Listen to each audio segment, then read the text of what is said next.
Well, trucking cases have its own issues and difficulties when you first get a case.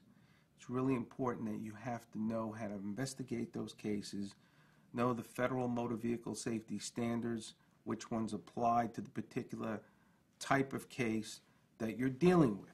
We deal with various engineers and trucking experts, and we have the financial wherewithal to make sure that those experts are promptly paid and are retained and get out to the accident site.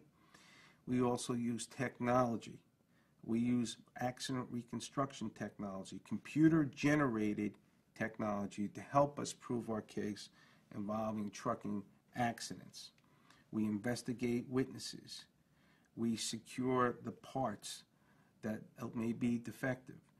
The black box or the computer chip that trucking manufacturers put in their trucks that will tell us when the operator braked, how fast the vehicle was going, when it was last maintained. There's a whole host of information now that you can obtain out of a truck's computer that will assist you in your case. And we look for those things when we get retained on these matters. The other thing you have to understand in trucking cases is you may be up against a big corporate entity. These trucking companies are national companies, and they have certain internal procedures, and they hide certain documents, and they do things now over the computer where a representative who spoke to the truck driver who got a statement will send it over an email and may now claim it's privileged and confidential.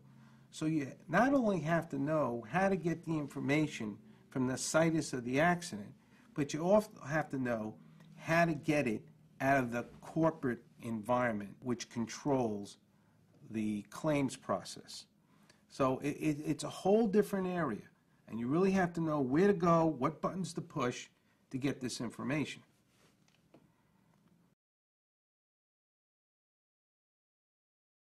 Well, in my career, I've had many cases that have impacted my life,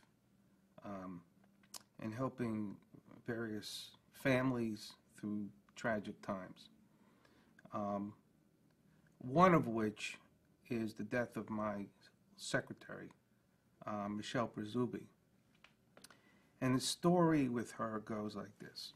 She was coming to work at 8 o'clock in the morning, and a truck, which was a car carrier on the opposite side of the highway, lost the wheel. It bounced over the center divider and decapitated her, and went on to kill her and seriously injure another driver. And it was very traumatic for me. At that time, I didn't know exactly what to do other than to get a hold of that truck. I went down to court to seek a court order. I secured the truck. I called in a team of engineers. We pulled off the wheel, and we found out that the truck was improperly maintained, and the wheel actually melted off the axle at like 2,000 degrees. I was really livid about it. I filed suit against the trucking company. The trucking company took it down to a laboratory that actually investigated the Challenger disaster. And I spent days down there with their engineers and their metallurgists and their experts. To make a long story short, that case resolved in over a 7-figure settlement. As part of that settlement, I made sure, as part of the agreement between me and the trucking company, that they would have safety bars over the rear wheels of these trucks so this tragedy wouldn't happen again. This is the memorial that sits on my desk every day for Michelle.